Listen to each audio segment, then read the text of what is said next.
Bonjour ou bonsoir, tout dépend du moment où vous regardez cette vidéo. En tout cas, j'espère que vous allez bien.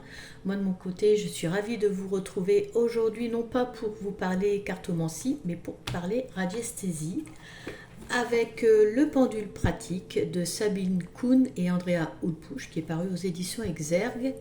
Alors, il n'est pas tout récent, il date de 2022, mais je souhaitais faire une vidéo à son sujet parce que je trouve pour les gens qui débutent, ce recueil de cadrans est très bien, mais même si vous ne débutez pas, hein. Mais en tout cas pour ceux qui débutent, il est très bien. Parce que vous voyez, j'ai préparé le penduleur. Je pense que pour le penduleur, quand on débute, ça peut paraître un peu... voilà, il y a des sujets dedans qui sont abordés, comme la géobiologie, pardon. Qu'est-ce qu'il y a? Il y a les planches d'anatomie, la phytothérapie, tout ça. Donc peut-être plus d'expérience pour celui-ci, qui est très très très complet. Là où celui-ci va être intéressant et conseillé, c'est au niveau des cadrans qui traitent des problèmes de la vie. Donc, donc voilà.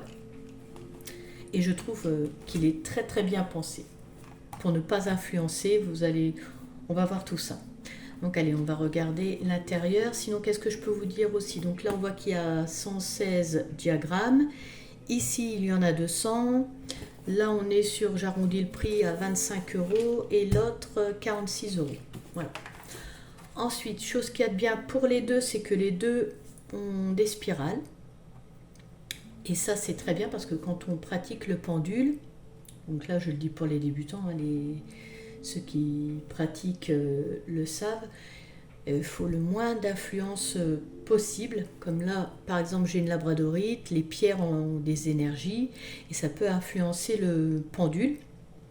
Donc il faut vraiment que notre plan de travail quand on pendule soit vraiment épuré à son maximum. Et donc quand il y a des spirales, c'est très bien parce que vous voyez, on peut plier et n'avoir que le cadran. Voilà, on a le cadran, on a le pendule et on peut travailler voilà, de façon le plus neutre possible. Et donc ça pour les deux c'est très bien et c'est à faire attention. Moi je trouve qu'avoir des spirales c'est très bien.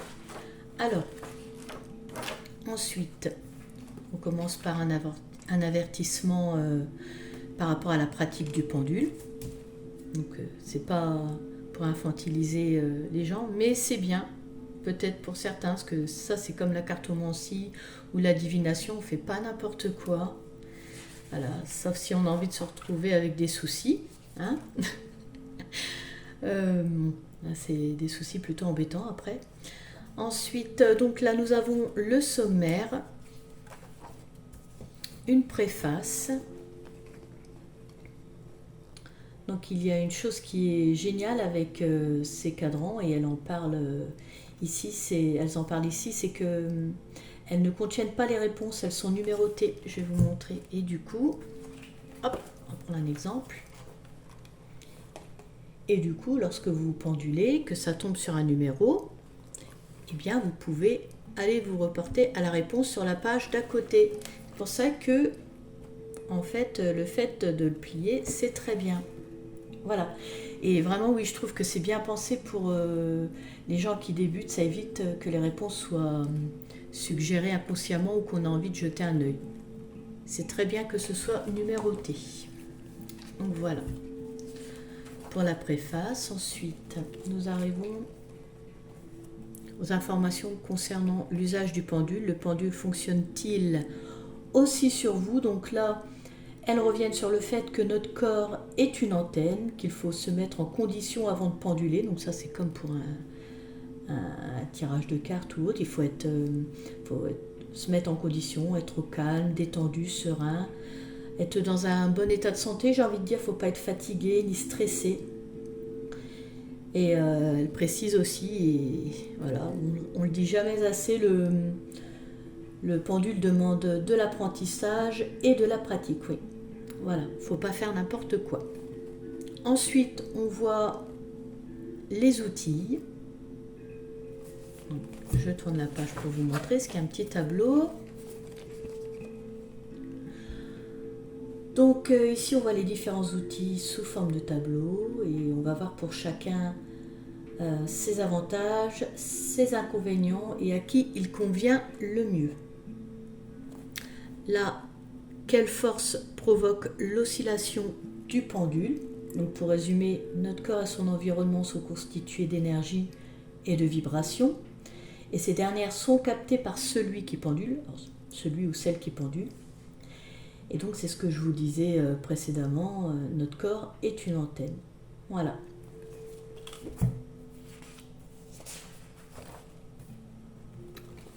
Introduction à la pendulation.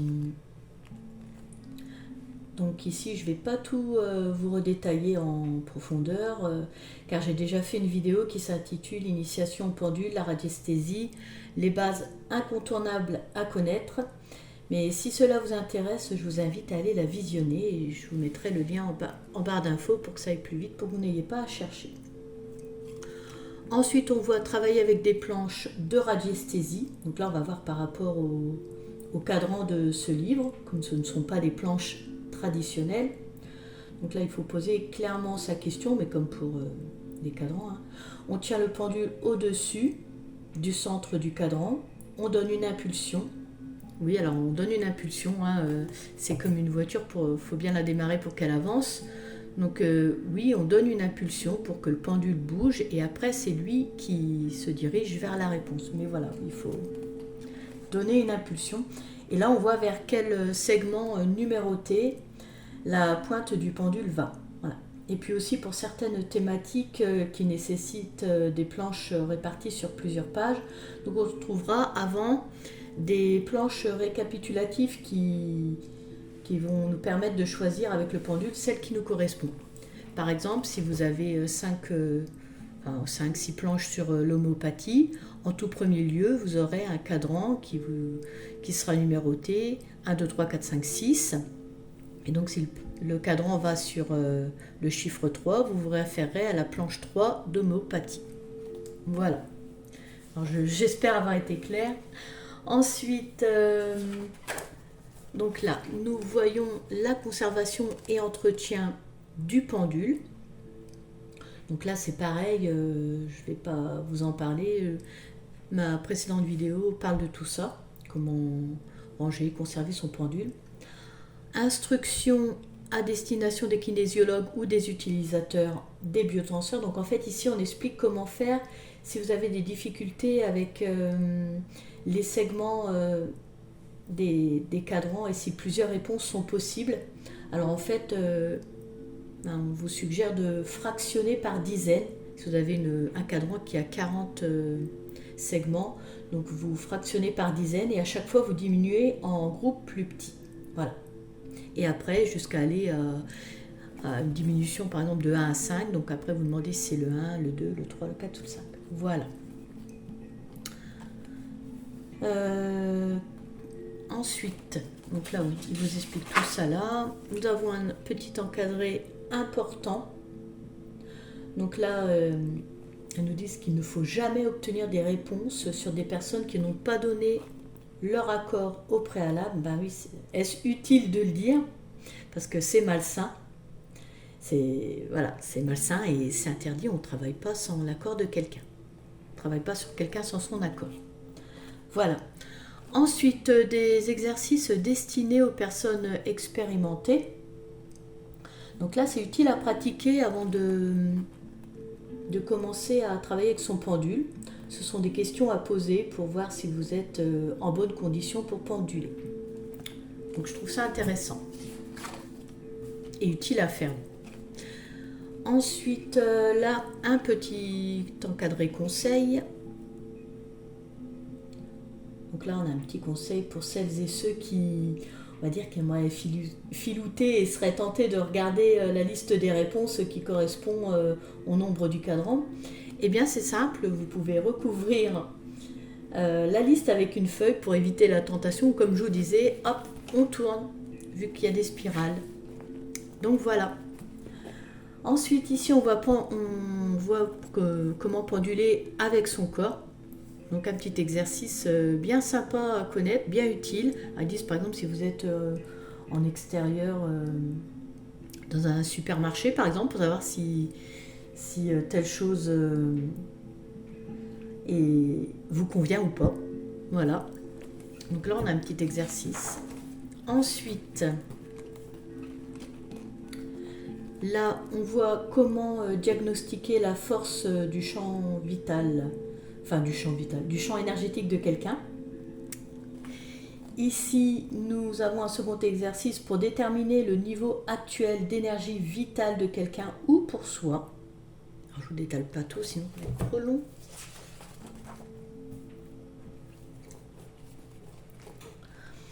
Ensuite, on voit comment se recharger en énergie vitale. Puis déceler des blocages physiques en se référant à la liste d'organes qui est juste après. Donc voilà, en fait, ceux qui se manifesteront en pendulant présentent un déséquilibre et puis du coup, il faudra les traiter par giration pour les rééquilibrer. Voilà. Ensuite,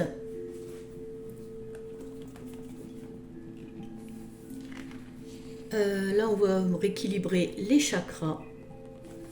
On voit les tests des couleurs, des sels de Schussler, des fleurs de Bach, etc.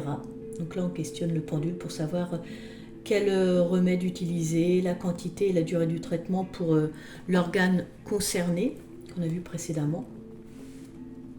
Alors attention, faites cela pour vous, pas pour quelqu'un d'autre, hein, sauf si vous êtes praticien.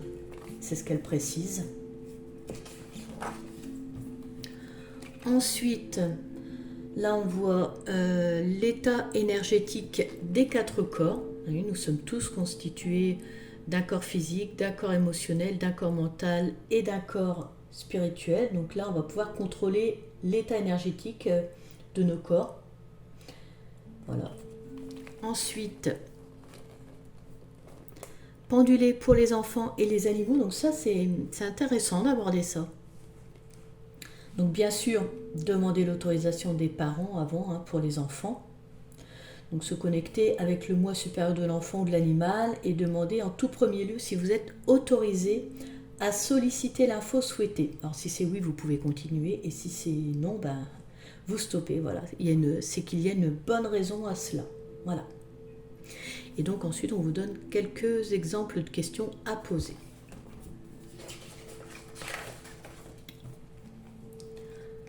Ensuite, travailler avec le pendule en pierre précieuse. Donc là, on vous donne 3 pendules en pierre que vous pouvez vous procurer et leurs propriétés.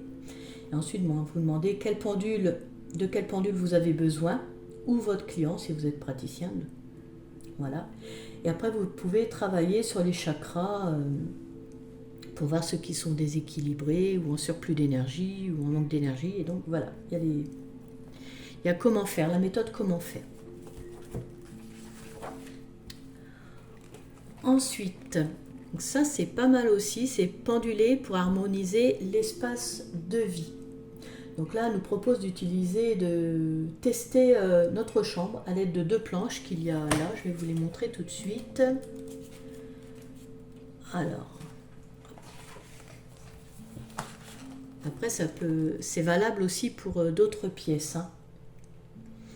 Et donc c'est un travail intéressant et utile parce que c'est important de se sentir bien et à l'aise dans son lieu de vie. Donc là du coup, on a 2 cadrans avec les réponses à côté. Voilà, pour harmoniser ces lieux de vie. Et ensuite, on a un petit encadré important. Donc là, elle parle dans les cadrans, vous pouvez retrouver dans un segment autre ou marge d'erreur. Donc autre, c'est que la réponse ne figure pas parmi les proposées. Et donc marge d'erreur. En fait, là, il faut se référer à un cadran qui se trouve à la fin pour connaître la raison de ce qui influence. Alors, je vais vous le montrer et vous citer quelques exemples. Donc, marge d'erreur, il est là. Donc par exemple, c'est soit qu'il n'y a pas de réponse possible pour l'instant, la question est égoïste, il n'existe pas de planche adaptée, interprétation erronée, manque de concentration. Enfin, vous voyez, il y a... Voilà, je vous montre. Et donc, voilà.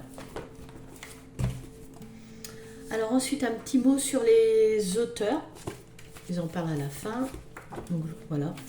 Donc en fait, Sabine Kuhn, elle, depuis ses 28 ans, se consacre aux énergies et à la spiritualité, qu'elle enseigne sous différentes formes. Elle met au point des méthodes et des outils pour que chacun puisse s'aider soi-même, développer son intuition, sa confiance en soi et son autonomie.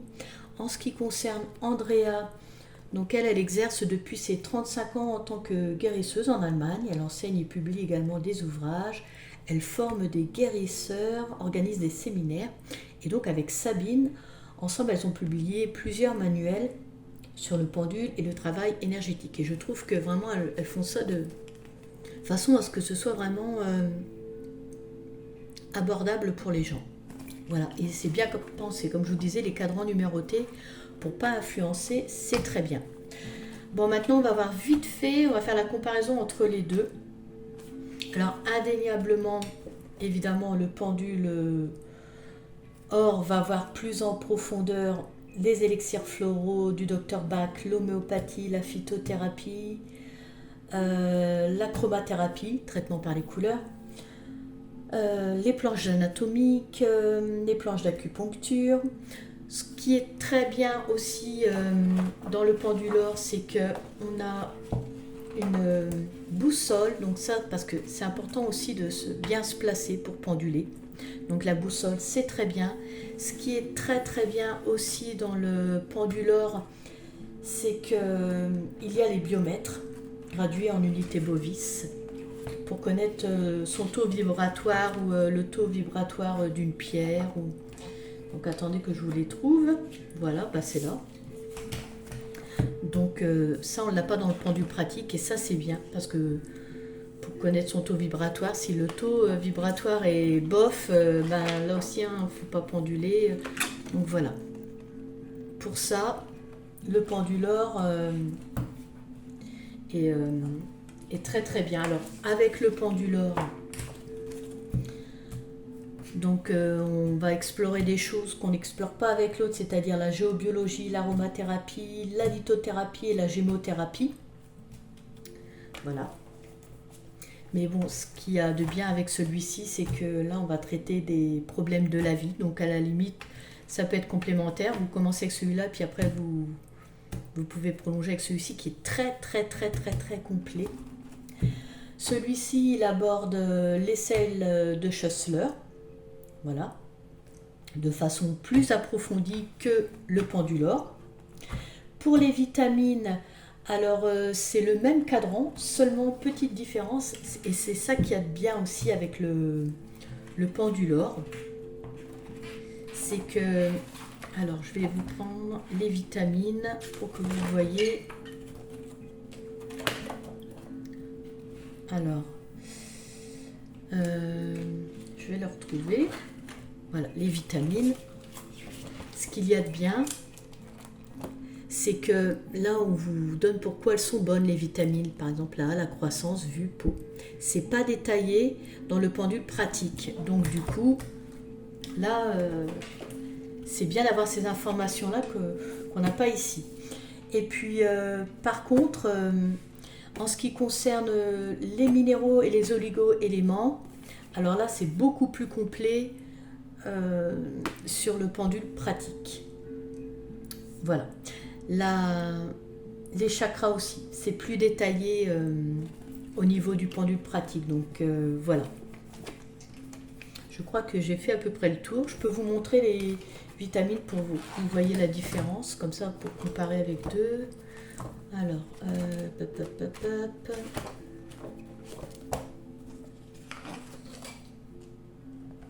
voilà, vous voyez les vitamines ici. Donc on vous donne le nom des vitamines. Vous avez le cadran à côté. Mais c'est vrai que du coup, le fait de savoir pourquoi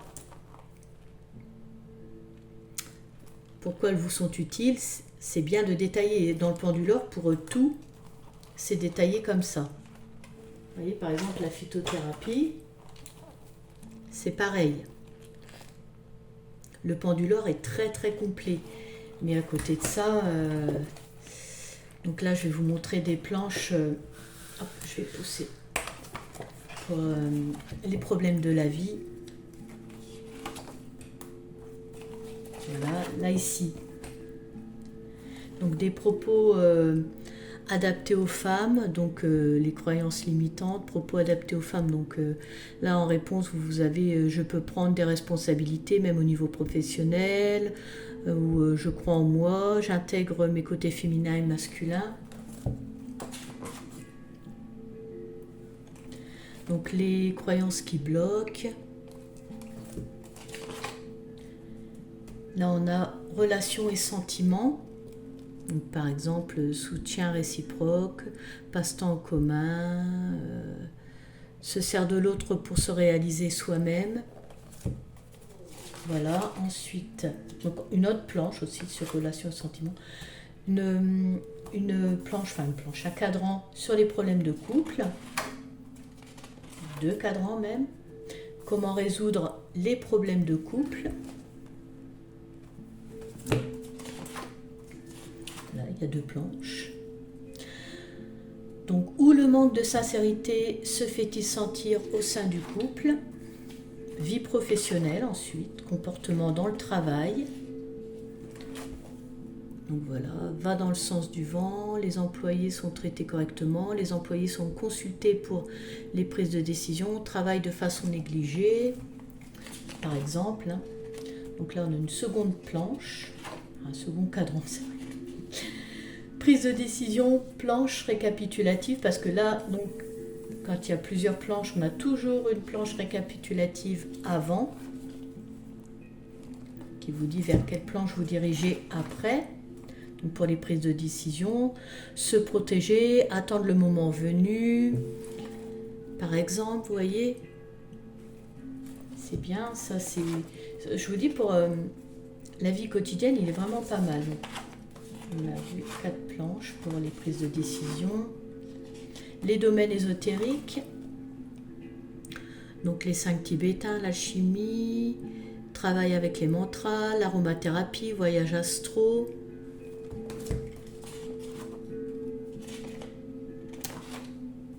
Dépenses du ménage ou faire des économies. Donc consommation d'eau, réduire par mesure technique, cigarettes, alcool, produits d'agrément, les meubles, cours de rattrapage, décoration par exemple. Voilà. Cause de licenciement, le lâcher prise. Donc sur l'angoisse, agression, liens anciens, vieilles habitudes, peur de vieillir, dévouement. Voyez.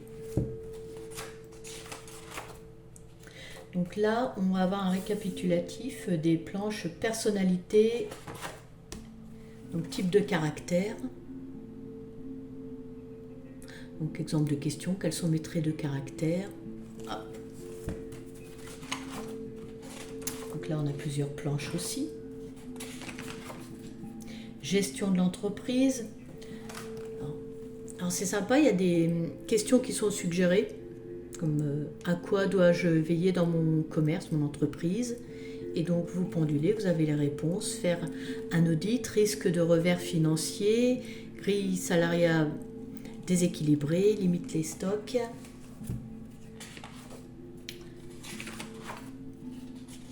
Ensuite les sabotages. Donc les phrases clés pour détecter des attitudes de sabotage inconscient. Donc intéressant aussi. Je peux me sentir bien, Dieu m'aime, j'accepte les obstacles et les difficultés, je mérite d'être à l'aise financièrement par exemple. Voilà. Ensuite l'état d'esprit. Toujours avec des questions suggérées plus haut. Quel état d'esprit mon attitude a-t-elle suscité chez la personne X? Donc on a les états d'esprit ici. Et je vous dis, ce qui fait le plus, c'est que les cadrans sont numérotés. Donc on n'est vraiment pas influencé là. Donc motivation réelle d'autrui. On a les motivations ici. Développer ses valeurs. Donc, quelles valeurs me font progresser? Puis, c'est bien qu'il y ait des suggestions de questions. Donc, sérénité, adaptabilité, bonne manière, compassion. Voilà. Là, nous arrivons au rapport à l'argent, bien matériel. Donc, avec cesser de se sentir démuni, accepter un bien, prêter de l'argent, donner de l'argent en cadeau. Se débarrasser de ses défauts. Pas mal. Question, un cadran sur le comportement. Sortir l'autre de sa réserve, etc. Les problèmes de comportement chez l'enfant.